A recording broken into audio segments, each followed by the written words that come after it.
Hey guys, kamusta kayo lahat? Pinoy Crypto Miner nga pala ulit.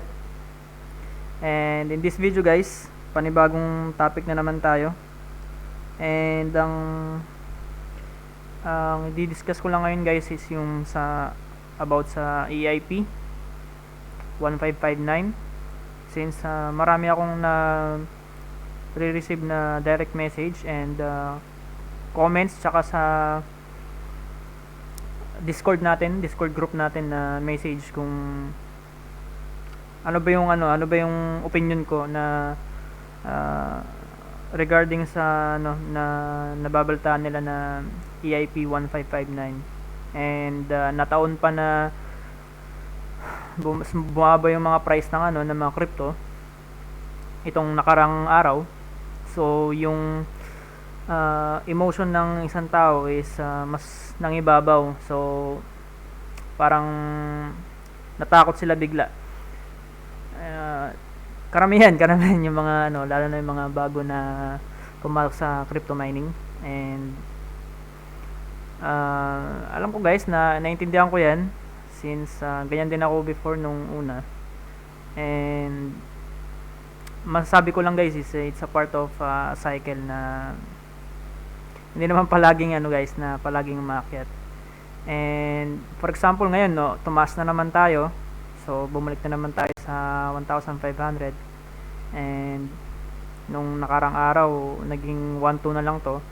So talagang karamihan guys sa mga kakapasok lang sa mining and nag-invest and nawawalan sila ng pag-asa na kung pabagsak na ba or kung mababawi pa ba nila yung mga nagastos nila. And natawan pa na yung sa EIP 1559. And so it's not a financial advice guys yung para sa itong sasabihin ko ngayon na it's my opinion only and hindi naman ako Diyos na mahuhulaan lahat. Pero it's a part of a cycle guys.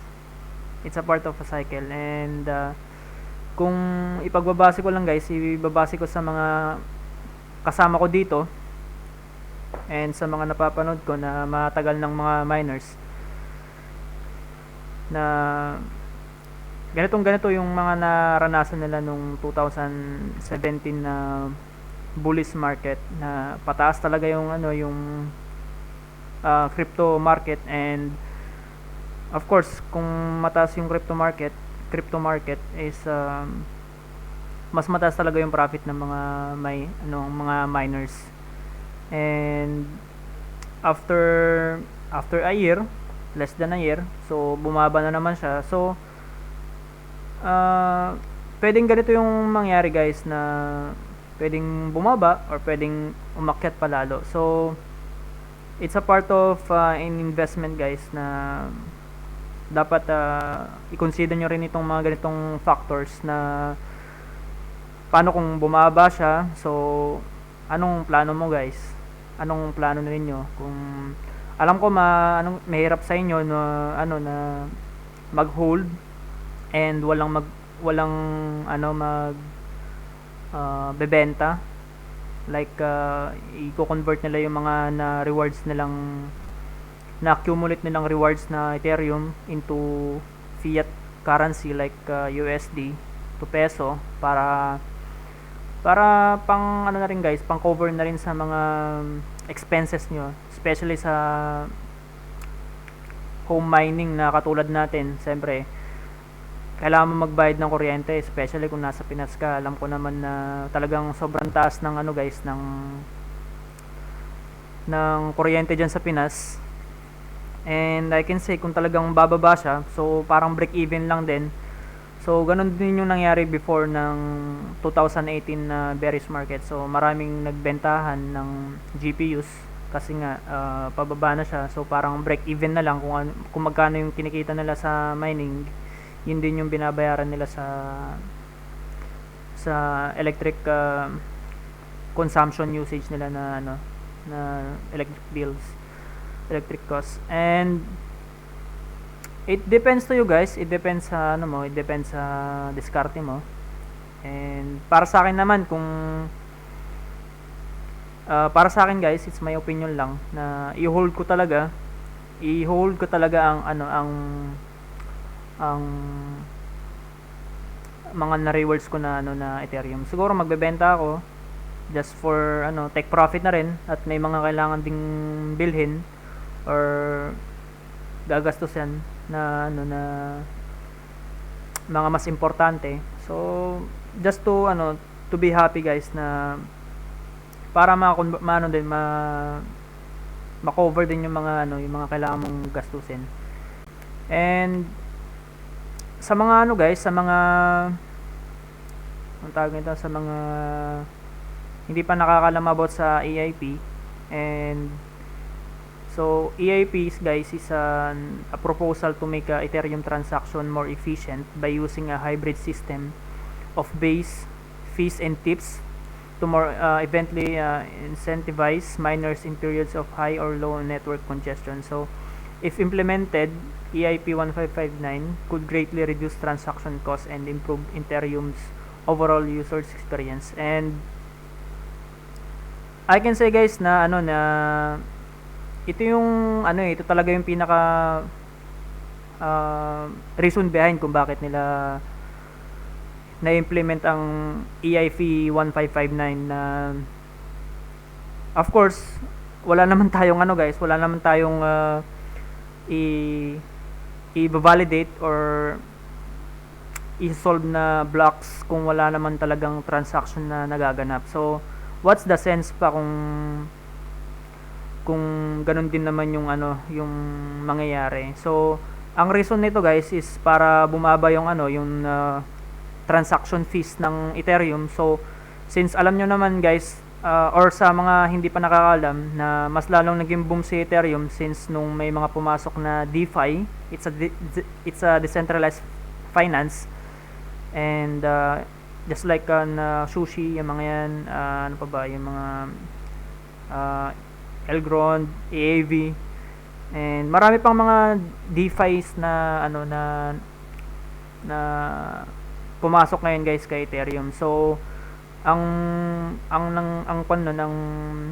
naging nangyari nun, what I mean is ang naging ano yun, mas lalo naging bullish si Ethereum dahil mas maraming mga investor na pumasok sa Ethereum, and maraming mga gumagamit ng utilities sa Ethereum. And yun na rin yung reason behind kaya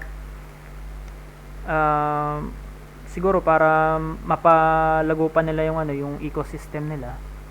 Kasi kung para sa akin lang guys is kung as normal na traders, hindi ako gagamit kay Ethereum. Gagamit ako ng mga ibang coins na mas mababa yung transaction fees, like mga XRPs, yung mga yan, IconX. Para sa akin doon ako kasi para makasave ako ng cash para makasave ako ng fees. Kasi kung magkano lang naman yung kung magkano lang yung iti-trade mo. So what's the sense pa kung mas malaki yung babayaran mo kaysa kinita mo guys. So ayun yung reason behind kung bakit nila na-implement ni Vitalik Buterin, yung founder ng Ethereum. So ayun yung reason behind kung bakit niya in-implement ang EIP 1559 para sa mga holders and sa mga users kay Ethereum, kung bakit ba nila ginagamit si Ethereum. And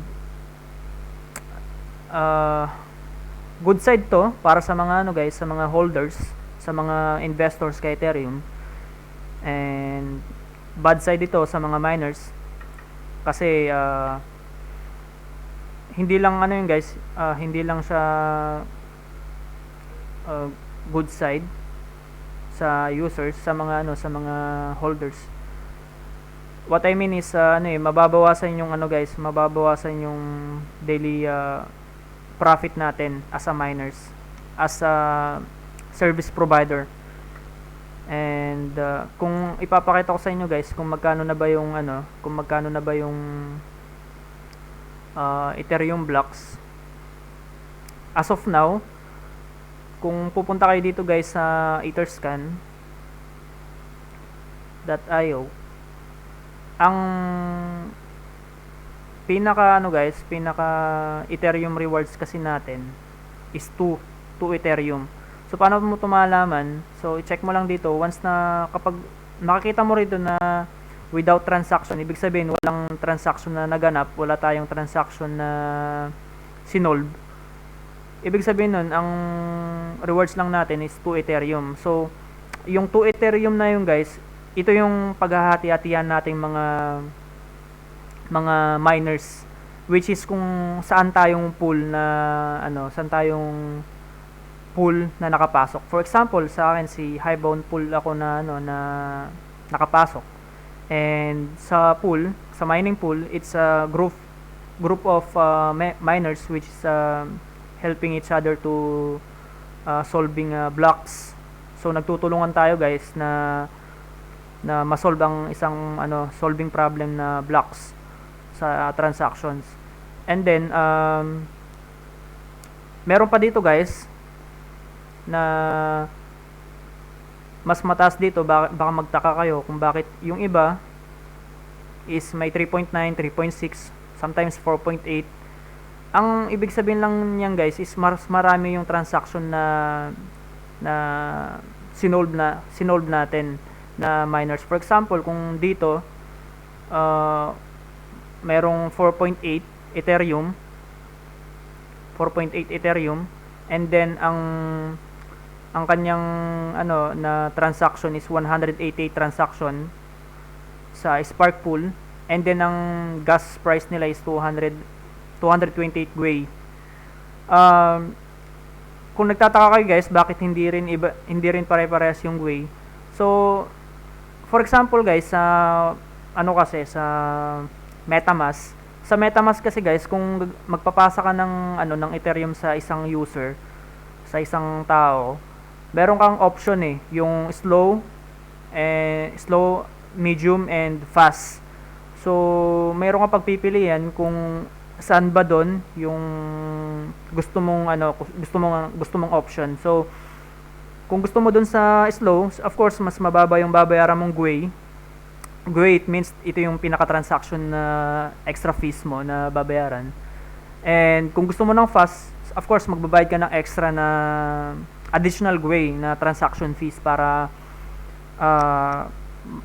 as a miners, as a validator, mas uunahin natin yun na ma-solve yung blocks niya para mas mapabilis yung yung yung pag-transact ng mga payments nila. So ayun yun. Kumbaga parang hindi siya first come first serve. It's kumbaga kung ano yung mas mataas na nagbid. So ayun yung mas unahin nating mga miners na i-solve yung problem ng blocks. And sana naliwanagan kayo dong guys na kung ano yung purpose nitong mga ito. And just punta lang kayo dito guys sa etherscan.io. Makikita nyo dito home, blockchain, view blocks, view transaction, yung mga yan. Dito nyo lahat nakikita guys kumbaga ito yung pinaka ng Ethereum, Etherscan. So ito siya, and then what else, sa difficulties guys is nandito rin kung gusto nyo makita yung sa difficulties. And masasabi ko guys na habang tumatagal mas liliit yung mga mas liliit yung transaction na yung rewards natin as a miners, kasi nga the more miners, the more na mas lesser yung rewards natin. Like I said before na sa isang mining pool, kung mas marami tayong na na miners. So syempre, mas marami tayong maghahati-hati sa ano sa mismong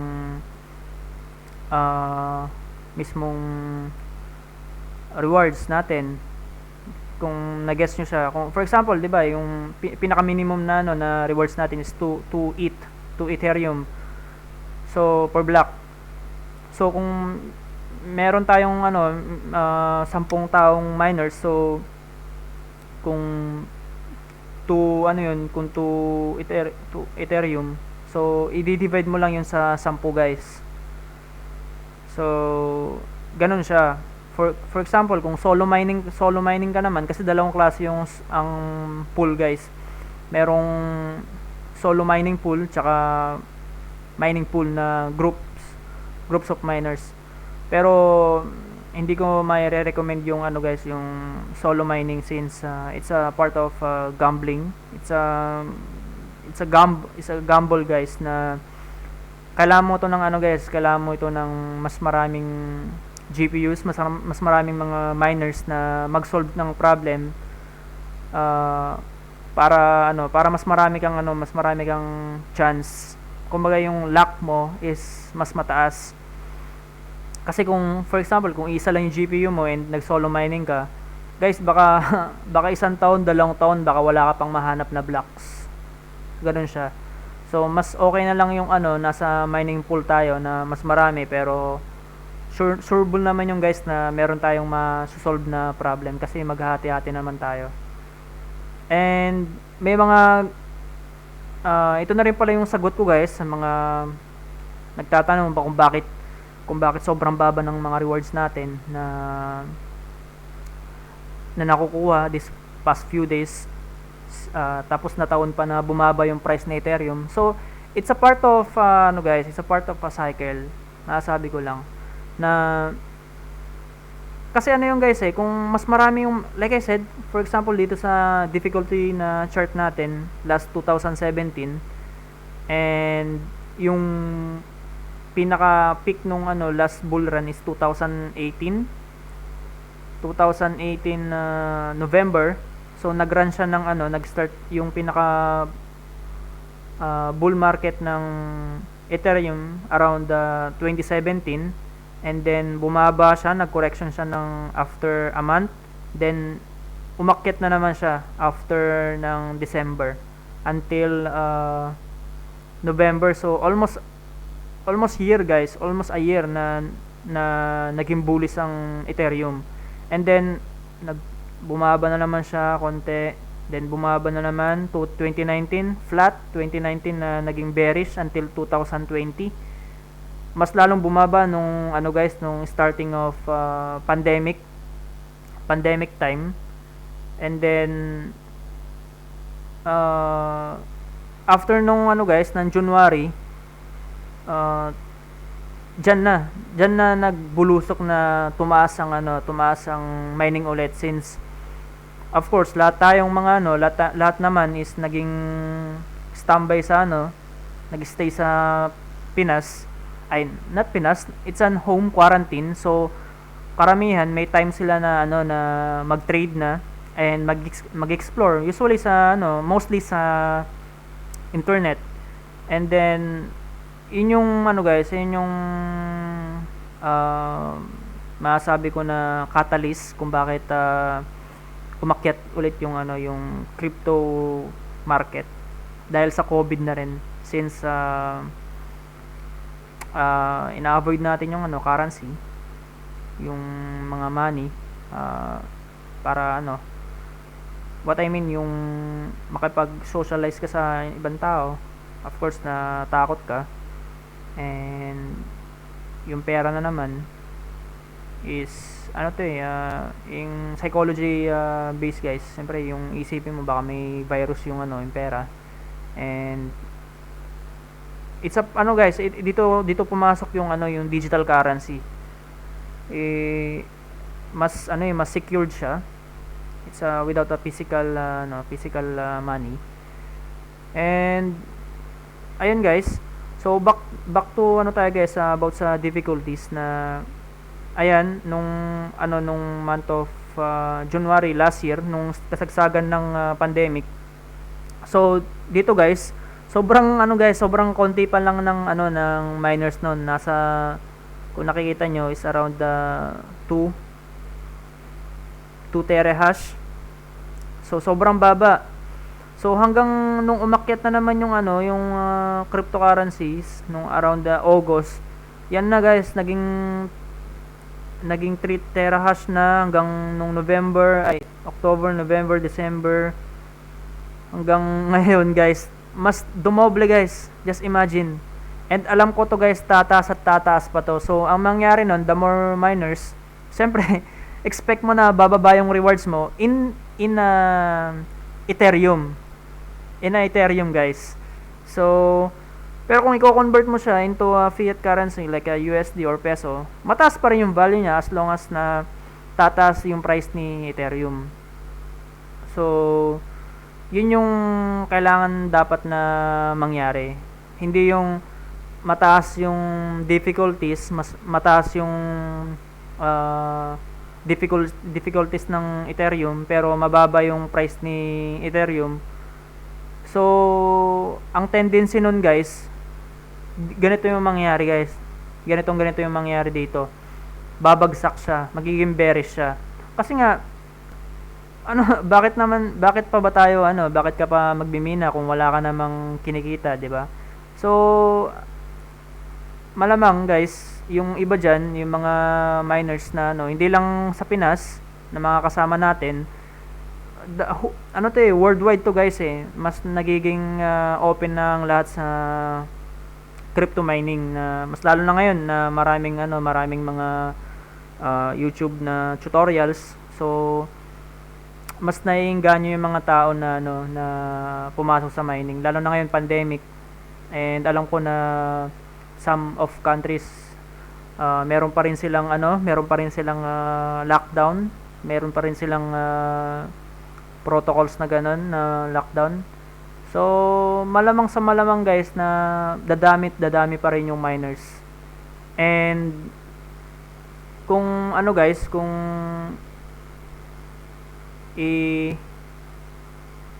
titignan ko lang dito sa guys, sa chart dito, at meron akong nabasa guys na articles dito na about sa EIP 1559 na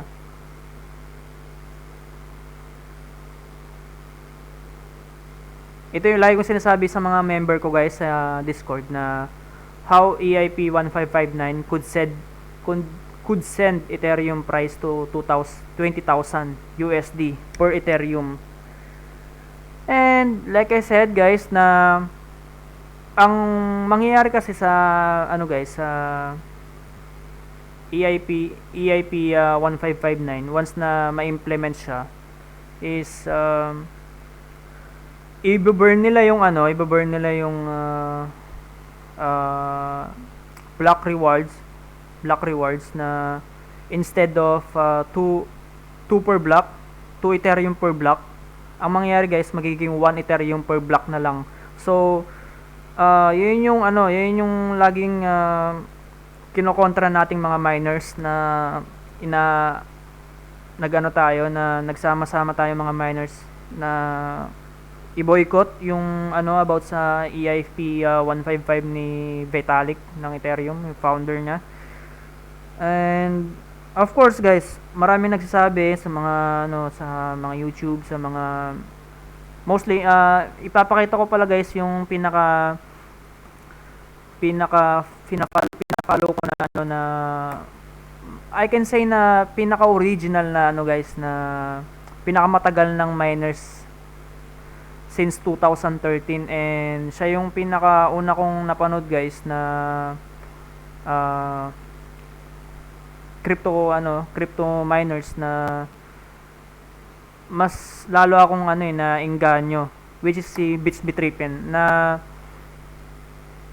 marami ako natutunan sa kanya. And sana guys, i-follow nyo siya, i-subscribe nyo siya, na ito yung ano guys, ito yung pinaka profile na. Ilalagay ko yung pinaka link ng YouTube channel niya sa description box mamaya. And sana i-like nyo siya, i-follow nyo siya. And I can say na siya yung pinaka ano natin pinaka OG natin, na pinaka mentor, not only mentor, na I can say na na savior natin, parang ganun ba? Na siya na yung kung may mga nakapanood sa about dun sa EIP 1559 na meeting ng mga developers, mga devs, na kasali si Bits Bitripin na sa meeting, na gusto niyang ipaalam sa mga developers kung ano yung mangyayari kung sakaling ma-implement yung yung EIP 1559, which is it will cause 51% attacks na nangyari sa Ethereum Classic. And tama yun guys, tama na mababawasan yung security nila, kasi kung guys kung lilipat yung mga miners, of course walang pwedeng mag-protect, mag-secured sa network, which is yun yung kagandahan din naman nating as a miners. We are service provider, at the same time we are doing some we are giving some securities of Ethereum ecosystem. And ito yung gusto niyang ipabatid sa mga developers, na yun yung ginagawa natin ng mga miners At the same time pinapalago natin yung Ethereum ecosystem, kasi kung wala tayong mga miners, wala namang transaction na magaganap or else kung meron mang magiging miners kay Ethereum, ang mangyayari nun sobrang tagal ng paghanap ng blocks ng pag-solve ng problem. So ang mangyayari nun, kung the more na mas maliit yung miners ng Ethereum, mas matatagalan yung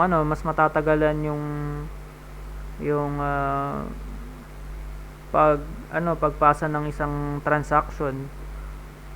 And at the same time mas malaki yung babayaran ng mga users, like mga traders, kasi sila naman talaga lagi yung yung mga as like a customer na rin natin, as a clients, na sila yung magiging tulay. Kumaga tayo, hindi yung sila, tayo magiging tulay para ma-execute yung mga transaction ng mga users, ng mga traders, yung mga yan. Not only traders but yung mga holders also, like us na rin, kasi minsan gumagamit tayo ng mga ng transaction, which is for example kung yung rewards mo ipapasa mo sa sa iba. So ayun yung mangyari dong guys, na gustong ipaalam ni Bits Bitripin.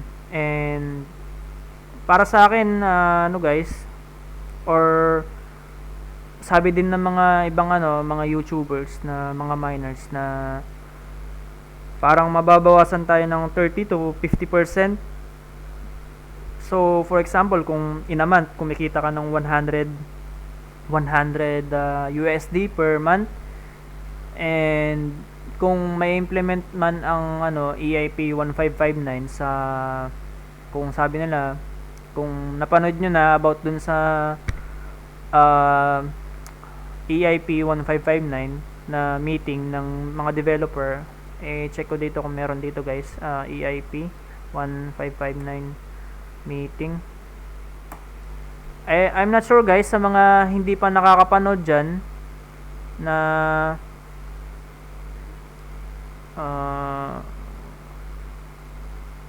wala siya dito, hindi ko mahanap.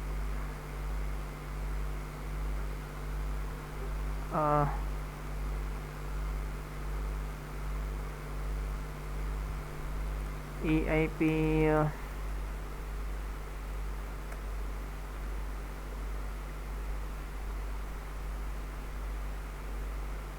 developer.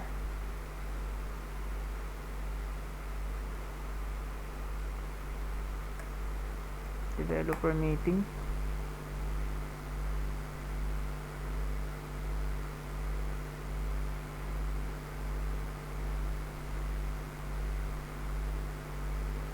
So wala siya dito guys. And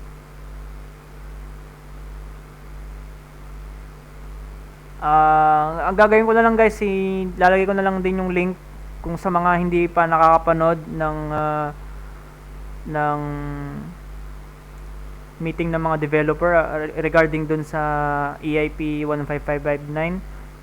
And I highly suggest guys na panoorin nyo yun, na sana maging aware kayo kung ano ba yung EIP 1559, and para yun nga, mas maging aware kayo bago nyo pasukin yung crypto mining, para hindi kayo magtanong or magulat in after a couple of months na kung sakaling ma-implement man yung EIP 1559 na wala kayong sisisihin, or baka sisihin nyo ako na nangahype ako. Hindi yun guys, it's you need to do your own research na treat as investment na rin itong crypto mining. And like I said, na it's not a quick rich, and it's a long term investment guys. Ano lang to na just enjoy it, na habang wala kang ginagawa, kumikita ka, 'di ba? And depende na lang sa strategy mo guys. And then balik tayo dito guys sa article na to na nabasa ko, na how EIP 1559 could send Ethereum prices to 20,000. First, gas saving Ethereum proposal could drive prices higher. Fee burning is effectively returning it to holders, not miners. EIP 1559 stress testing already underway. And masasabi ko dito guys na yes, na hindi yun imposible guys, na pwede nating ma-reach ang 20,000 Ethereum. Dahil ang mangyayari nung guys is, since na i-burn nila yung mga Ethereum na fees, so ano mangyayari nun? So the more na mas maliit yung supply, mas marami yung at mas mataas yung demand, mas mataas yung price ng magiging kung ano mang klaseng coin yun na guys, kung anong klaseng coin yung na i-implement, kung ano yung klaseng coin yung na-implement about sa fee burning na yan. And like kay Ethereum, kung i-burn niya lahat ng mga fees, which is Ethereum yun, ang mangyari nun, kung lilit yung supply, 'di ba? Kung lilit yung supply, of course tataas yung tataas yung demand. At kung tataas yung demand, tataas din yung price niya. Same like as Bitcoin. And kung hindi kayo familiar sa Bitcoin halving, and Bitcoin halving, it's na nagaganap to every 4 years, na which is kung saan mas bumababa yung kinikita ng mga miners, na para hindi agad na mas mapabilis yung pagbina ng mga miners sa Bitcoin. And I can say na ganun din yung mangyayari sa sa Ethereum, na hindi yun malabong mangyari na pwede nating matarget yung 20,000, since ang alam ko ang total supply ng Ethereum is around I think 100M. I'm not sure guys, pero alam ko yung 100M. Pwede nyo i-check sa teka lang, i-check natin sa Coins 360. Check natin dito kung ilan ba yung total na market cap. Sige, circulate, wala siya siguro, pero yung nakalagay dito guys is circulating supply. Just imagine guys, kung 100, sakto nga, 100M lang yung circulating supply niya. And paano guys kung naging 80 million na lang yan. So it means yun guys, the more na mas kukunti yung supply, mas tataas yung and mas mababa yung volume. Of course, mas mataas na mas magiging tataas yung value ni Ethereum. And kung mas marami pang papasok na mga holders, mga investors kay Ethereum. So ganun din yung mangyayari kay Ethereum like sa nangyari kay Bitcoin na like I said na ang daming mga finance na institution and mga well-known na celebrities like Elon Musk. Alam niyo na 'yan, Elon Musk, founder of Tesla and SpaceX, na isa ito yung isang reason kung bakit bullish ako sa cryptocurrency. And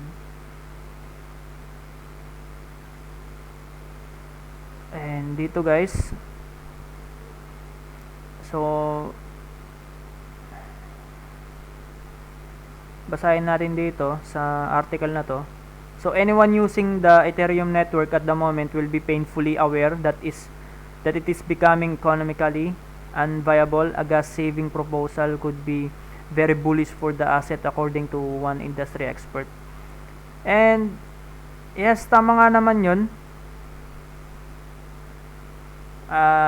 Yes, na guys, na for as of now talagang masyadong mataas talaga yung transaction fees ni Ethereum.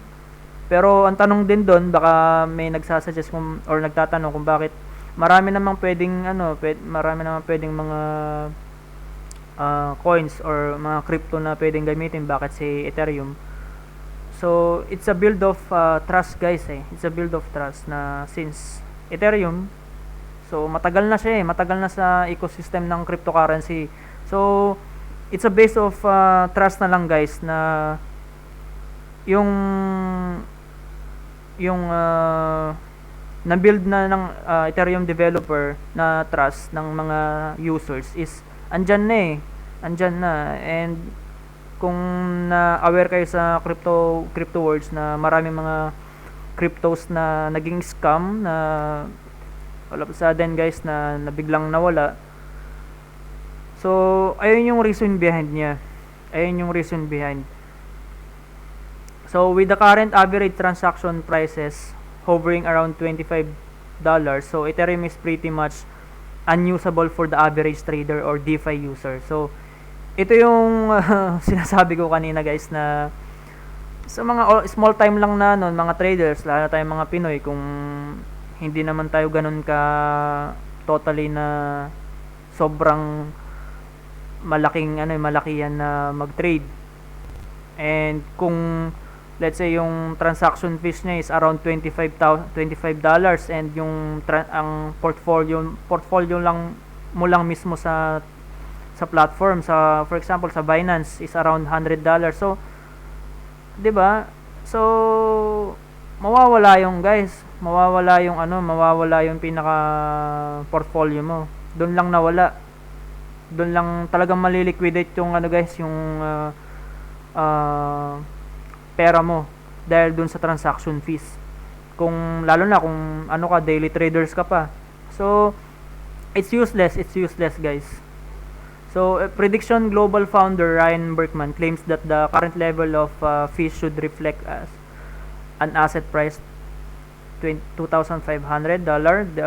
So there are plans to alleviate this ridiculously high fees with an anticipated Ethereum improvement proposal called EIP 1559. So Berkman suggested that once this happened, potentially sometimes later this year, some of the fees will begin accruing to Ethereum holders through a burning mechanism which could drive its price as high as $20,000 bro.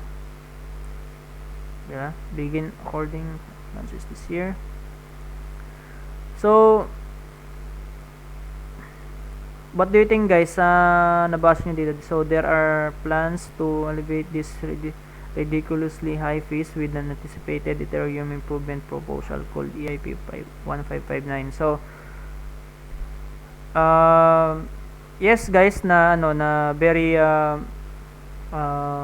downside to sa mga katulad nating mga miners. Kasi ang ano lang naman guys is ang sa atin lang naman talaga is ano para kumita eh lang may reason behind bakit tayo nagmimina kay Ethereum 'di ba? Kaya tayo umaangal din. Pero wala naman silang wala naman silang pakialam doon since na it's a win-win solution din naman na win-win situation din naman na as a service provider tayo, siyempre nag-provide tayo ng service kay Ethereum. And meron naman silang binabayad sa atin, hindi naman yun libre. And since na gusto nilang gumanda yung ecosystem nila, so ayun yung mangyari. Ito yung na-implement ni Vitalik. So para sa akin, it's hindi ko to it's what to do guys, what to do na hindi naman natin sila masisi dahil sila na nakakaalam dyan para sa akin is ikakabuti rin din naman ng Ethereum yun. Kasi kung sakaling hindi nila bababaan yung transaction fees nila, and kung hindi nila babaguhin yung ecosystem nila, ang mangyari nung guys, pwedeng umalis yung mga investor sa Ethereum, and which will cause pagbagsak ng Ethereum. So ayun yung iniiwasan ni Vitalik, kaya niya inimplement ang EIP 1559. Kasi tayong mga miners lang naman tayo and ang bumubuhay sa Ethereum, yung mga users, yung mga traders, mga holders, sila lang naman. And I can say na guys, na just in case naman na may implement yung Ethereum 2.0, which is yung magta-transition na sila into proof of stake, which is proof of staking. And sa mga hindi pa nakakaalam, and sa proof of staking, you can search, pero proof of staking is usually it's like a part of guys pagbili mo ng share sa isang company, and hindi mo na to kakailanganin ng hindi mo na kakailanganin ng mga GPUs, mga hardwares, which is we call proof of work, which ito yung ginagawa natin, ito yung tawag niya, proof of work. Kailangan mo ng mga hardwares, and isa na rin yung dahilan nun para sa sa eco-friendly sa environment, dahil nagbo-burn tayo ng electricity. Alam niyo naman na ang daming nagsasabi about sa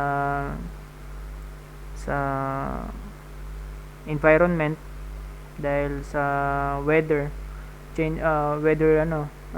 calamities, changing weathers. And sa akin naiintindihan ko 'yun. And para sa akin guys na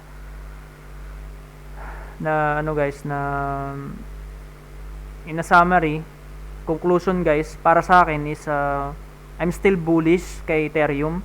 Sa mga sa mga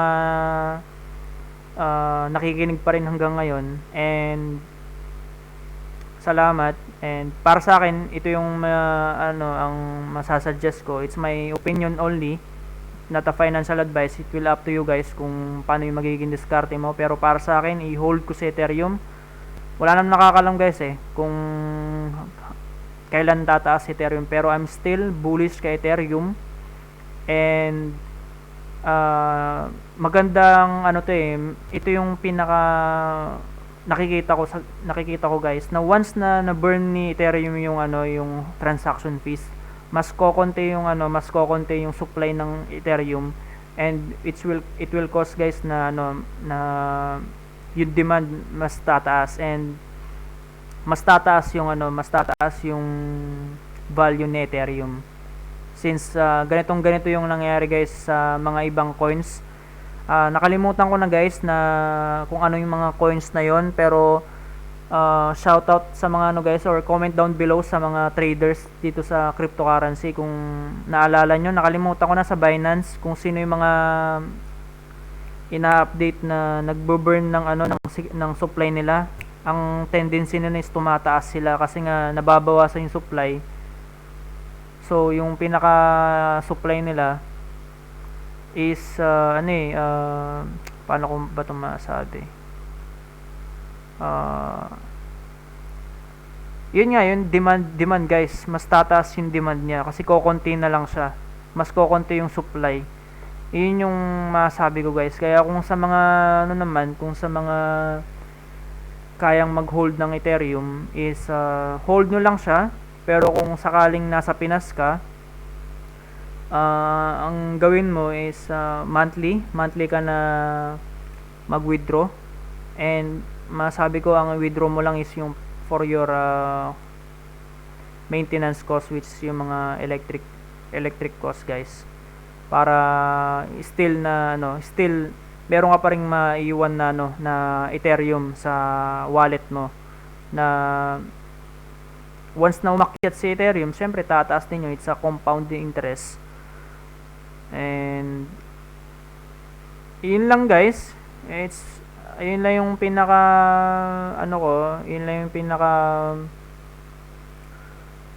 masabi ko about sa EIP 1559.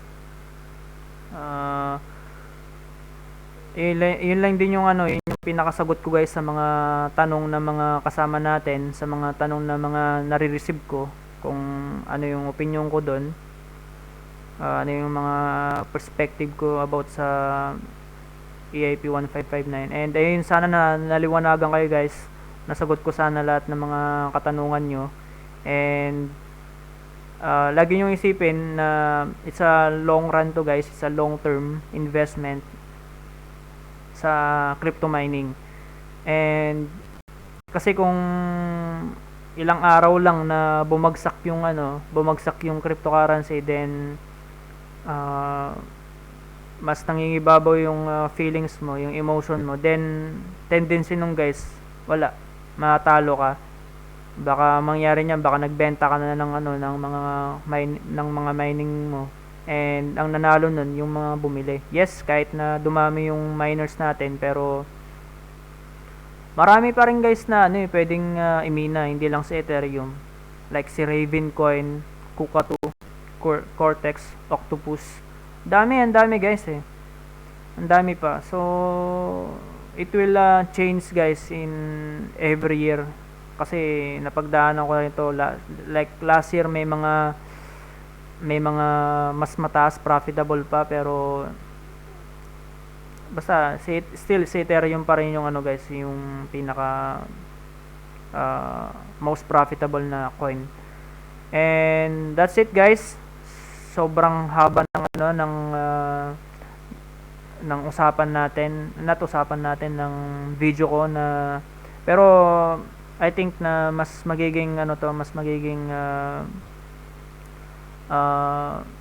clear, mas magiging clear sa mga nanonood ngayon at mga kasama ko, kung lalo sa mga nawawalan na ng loob sa mga first time sa mining or sa trading. And ayun guys, that's it. Sana enjoy, mag-enjoy lang kayo guys. Take it easy. Enjoy lang kayo guys, and hindi ko na papatagalin guys itong video na to. Happy mining guys, and stay safe. Peace out.